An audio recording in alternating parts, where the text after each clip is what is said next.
And welcome back to Tomorrow. Now, before we get into our interview, I did want to give a huge shout out to all of the patrons of Tomorrow who have helped to make this specific segment of this episode happen. These are Tomorrow Premier members. They get absolutely everything that we have to offer from the reward level. We also have our Tomorrow producers. These are people who contributed $5 or more to this specific episode. To find out how you can help crowdfund the shows at Tomorrow, head on over to patreon.com/TMRO. All right, we are joined by Declan Murphy, who is the creator of FlightClub.io.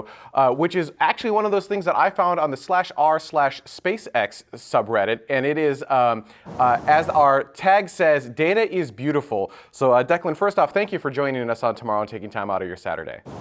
Yeah, thanks for having me. This is awesome. So tell me, for those who don't know, what is FlightClub.io? FlightClub.io is a rocket launch and landing trajectory visualizer. It's also a simulator. So anybody can go onto the website and create their own custom profile and simulate it, and then visualize the trajectory afterwards. And where do you get this data from? I make it up. All of the launch vehicles and launch sites, and all of the physics, so like gravitational constants and all that kind of stuff, is real stuff that I can get online quite easily. But then for the actual flight profiles, I have to create my own flight profile that ends up matching real life constraints, such as target orbits and payload masses and hazard areas for debris from launches, that kind of stuff. But it turns out there's really only a very small number of trajectories that fit all of those things together. So it's quite easy to get So I think the easiest way to describe what you're doing is actually just to show it. Dutta, we have a video. If you wouldn't mind, let's mute the audio from the video. And Declan, would you mind walking us through what we're looking at? Especially for, the space geeks are going to get it right away, but for the non-space geeks, help them understand what it is that they're looking at here. Sure. So. Oh wait, Dutta's saying he has no video. So you at least have some images, right? All right, so we'll pop some images up, and you can kind of describe what you see there. Okay, so the image you see there, I think, is choosing the launch site. Yeah. So there's a bunch of launch sites you can choose. They're all based on actual launch sites that exist today. There's a bunch there. You can see Kennedy Space Center 39A is highlighted, but there's some in Kazakhstan, French Guyana for the Ariane launches, Mahé Peninsula for Rocket Labs, which hasn't been used yet. I suppose if you can flick through. This is the stock profile that I've built for SpaceX's interplanetary transport system. Obviously, it hasn't launched yet, so this is just my best guess as to what it'll look like. But what I did was I took a Falcon 9 launch from before and I just scaled it up. So it's actually remarkably similar to a Falcon 9 launch. And this is what you get when you run the simulation. So you get a bunch of readouts on altitude versus time, flight profiles, propellant mass over time, velocity versus time, phase space diagrams. That's like that entire page is just graphs and graphs and graphs. So it's not particularly interesting unless you're super keen on looking at graphs. But this is the 3D kind of Earth view of the launch. So what you can see there is you see the first stage launch up to about 100 kilometers altitude, and then it separates and does a boost back to the launch site and lands, while the second stage continues on to orbit. And you can watch this live in real time. So when a launch is happening, this will be playing in real time. So while on your computer monitor, you might just see some engines firing and you've no idea where things actually are. This shows you where things are, and it shows you what things are doing. So you can see like there's a red line for when engines are burning and a yellow line for a coast phase. And it's quite clear there that the landing site is not the same place as the launch site. Yeah, I think that's actually CRS-9, SpaceX mission from a couple months ago, 3 or 4 months ago maybe. Their last RTLS launch. Yeah, so that's a good overview of what you can do on Flight Club. One of the things you kind of glossed over, I think, is especially for the rocket nerds out there, we like to watch launches live as they're happening, kind of cheer on the rocket. Your Yeah. data is driven live, so as the webcast is going, you can actually kind of follow along and actually watch the rocket launch. And in the case of SpaceX, when the rocket splits into two and stage one comes back to Earth and stage two continues on, you can actually watch both of them kind of go to their two different places, and it's really. It adds a lot to the webcast, I think, to be able to follow along and actually see what's happening with these vehicles.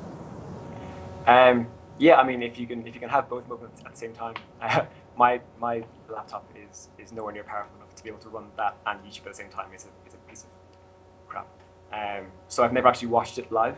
I always go back afterwards and I replay the launch on YouTube and I watch my real-time simulation with the audio from YouTube playing over it to see how close I got. So I've never actually watched it live, but it gets pretty close. It gets pretty close, yeah. Actually, that brings up two questions in the chat room. Destructor1701 asks, how close was your output to historical missions? Have you had to tweak anything to increase realism or any surprising issues? Yes, the thing I've tweaked the most would be the atmospheric model. I started off with just some simple data that I got from some NASA website for air density and air temperature against altitude. But over time, I've been tweaking that constantly. I keep tweaking drag coefficients for different vehicles and different configurations. Like, for example, for the Falcon 9, when the grid fins and landing legs pop out, that changes things. When fairings come off, that changes things. And the one thing that I haven't done yet that is on my list is incorporating aerodynamic lift, which I need to do because for some of the downrange landings that they do, there is a non-zero angle of attack, I think, when the booster is coasting between the entry and landing burns and the boost back and entry burns, which gives it a bit more range, which I couldn't model without adding a bit of extra lift into it. So that was one of the approximations that I made at the very start. Was I evaluated drag but not lift, and now that's one of the failings, I guess, or one of the things I need to tweak to get slightly more accurate. So yeah, there is a big long list of things I need to keep doing to get more accurate. I need to simulate trillions of galaxies, apparently, according to Jared, to get gravity perfect. Missy Hawk does bring up, we talked about this kind of earlier, which is where's the data coming from, and you say, well, I make it up. But you can only make up so much of it. I mean, you need to have a baseline of the vehicle itself.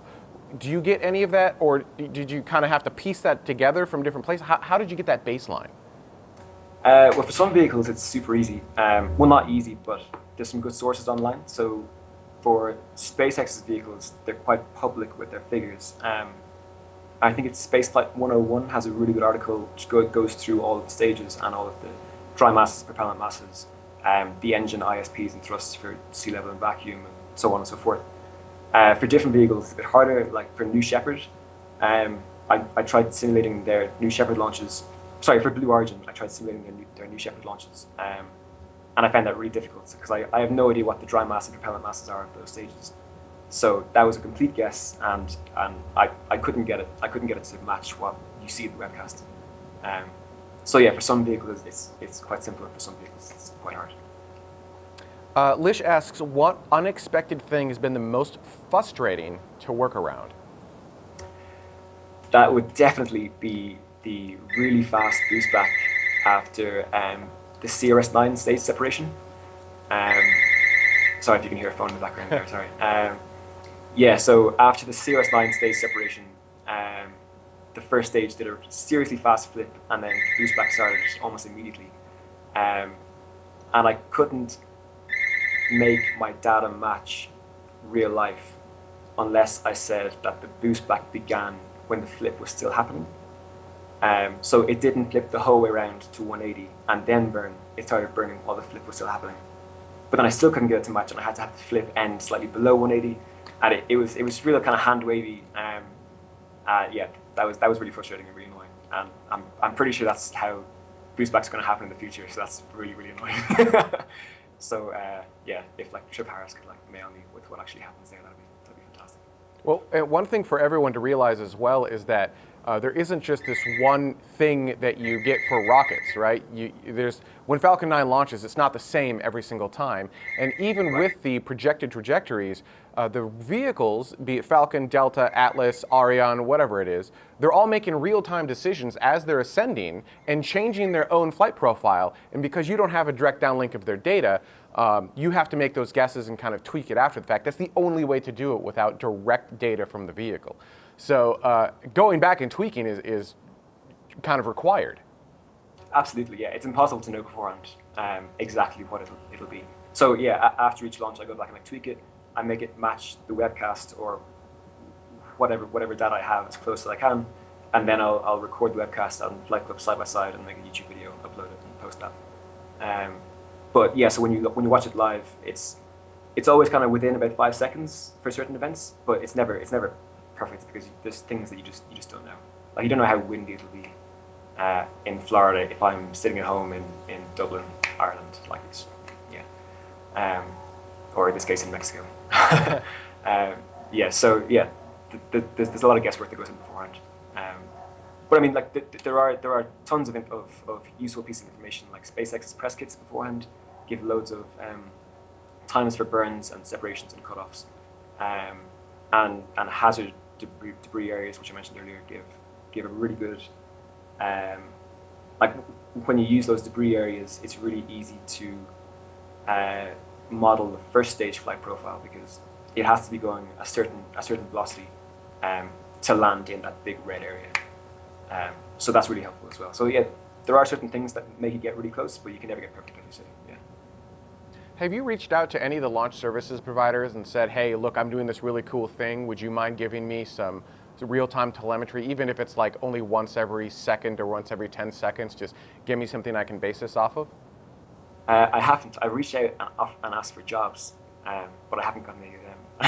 But no, I've never even thought of that. I never thought that would be an option because I guess that's all kind of ITAR restricted. I don't know. I'm not an ITAR. It might be. I don't know. I'm not an ITAR lawyer, but certainly Arianespace doesn't have that issue, right? JAXA doesn't have that issue. The U.S. providers, that'd be SpaceX, United Launch Alliance, they may not be able to, but yeah. Yeah, no, that'd be a really good idea. Yeah, I'll definitely do that. Stop Guy asks, what's been the most interesting thing you found out about SpaceX's interplanetary transport system, ITS, which is an unfortunate acronym, from playing around with the simulations? One really interesting thing I noted was, so I tried to use information from the video they made of the launch and return to launch site, of the launch and return to the landing site. Of the ITS. And during the boost back burn, there were 7 of 14, 21 engines firing. And it was also said that there would be 7% of propellant left over. But if you do the maths on that, 21 engines firing at full throttle with just the dry mass of the first stage and 7% of fuel gives this huge acceleration, which I think was like 8 or 9 Gs. And I had to immediately throttle to like 60% or 50% to keep it at like 6 Gs or lower. So, yeah, either they'll be like throttling down loads for that, or they'll be using a lot less engines than they showed in the visualization. But apart from that, it was remarkably similar to a Falcon 9 ascent and descent. So it actually wasn't that. It was nothing too surprising. So then we also have Rockenveld, I think is how you pronounce that, asking, can you use Flight Club for Mars launches? Not yet, but that is in the works. At the moment, it's just based on Earth, and there's no it doesn't even go as far as the Moon. It's just the Earth. But yeah, I'm gonna add in some like transform stuff, and yeah, I'm not entirely sure how I'll do that. Like I don't know if that would be completely user generated, or the website would give you hints saying you should burn now to get there in time, and you should stop now. Like with Kerbal Space Program, when you're doing your burns, it gives you your ellipse, and you can see it growing and growing, and you can stop when your ellipse hits the orbit of whatever planet you want to get to. Flight Club doesn't do that. It's you hit submit, it does it all for you in the background, and then gives you the results. So yeah, I had to think about how I would do that. It wouldn't fit into its current UI. I'd have to make a different kind of UI for that. But no, that definitely isn't the works, because that's super interesting. Which brings up a next really kind of logical question, which is, what are your future thoughts for Flight Club? I mean, and correct me if I'm wrong, it kind of felt like it started off as a /r/SpaceX kind of like, hey, wouldn't this be cool for some additional visualization as to what's going on? And then there were some obvious, like, okay, now let's add other rockets. And maybe that's incorrect, but that's kind of how it felt. So where do you go from here now that you've got all this data in there? No, that's actually perfect. I mean, it started off as just, I want to see what a boost back trajectory looks like, and I posted it to the SpaceX subreddit, and everyone said, "Oh, that's pretty cool. You should make it 3D and make the Earth spin and do this and do that." And I kept adding bits in at their request. And the next big thing. Oh yeah, and there was a period of time where I was trying to make it look like the 3D visualization on the SpaceX webcast. There was like about 2 months there where I was trying to match that perfectly. So I need to make 3D models of the rockets and display them in the live launches rather than just have a little 1 marker and a little 2 marker. I think that'd be really cool. And you can see its orientation, then you can see when it's firing and when it's not firing. And I could have animations like legs deploying and like that. So I think that'd be really, really cool. But I need to learn how to use Blender or something else for that. I have no 3D animation experience whatsoever at the moment. But I guess I could say that about everything else in Flight Club. Like everything about it, I had to learn to make it work in Flight Club. So I guess learning Blender would just be something else added to the end of that list. So the user Trebles is actually on the website right now, and noticing that it is fairly hard to use. It's not for the faint of heart. Are there any plans to kind of make that less rocket scientisty and more mere mortal, so that people who maybe do this just like to play and see interesting data can kind of really easily massage that data? Yeah, it definitely isn't suitable for beginners, I don't think. I did have a plan to make a YouTube video of a walkthrough and say this is how you use it. If you want to do this, then do X, Y, and Z. If you want to do this, do 1, 2, 3. But I never got around to that. I do still plan to do that, but I'm doing a bit of traveling at the moment. As I said, I'm in Mexico. I was at IAC 2 or 3 weeks ago. So a bit difficult to do that right now, but yeah, that is in the works. I could also maybe, when you visit the page, pop-ups appear and say, hey, look, this is where you put the payload mass in, or something like that. But yeah, it's definitely not as beginner-friendly as something like Kerbal Space Program, where you go on and you get tutorials and walkthroughs, and it tells you like what everything about a rocket does and teaches you orbital mechanics. It's definitely something you have to understand a bit about it before you go on.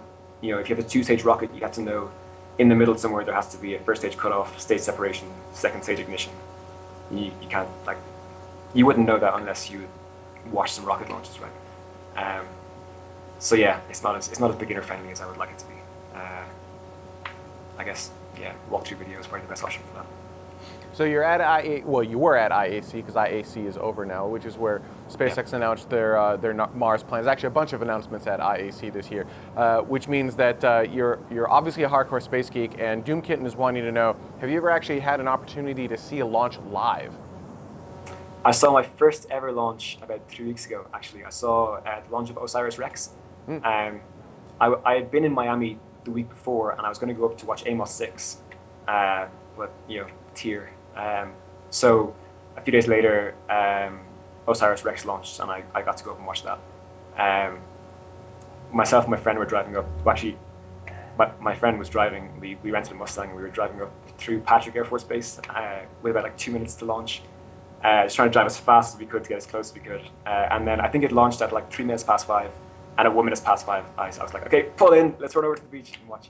And we got there with about 30 seconds to spare, and it was awesome. It was fantastic. It was everything I hoped it would be, even though we were still so far away. But I think I might be in California around December, January, which I know is when SpaceX plans to return to flight, and they want to have a Vandenberg launch, which I guess is Iridium next. So that'd be cool to go to Vandenberg and watch that. But no, yeah, so far I've only seen the one, just the Atlas V. 2 more quick questions. One from Spaceman Stiff, which is, I'm sorry, Spaceman Spiff. Is there or will there be a membership fee for the site? Oof. I hadn't thought about it. I guess yeah, I could offer some features to members that other like users don't get. Like you can simulate more orbits. I guess if I incorporated Mars flights into it, then I could only offer that to members because that would require more computational power. Yeah, that's a good idea.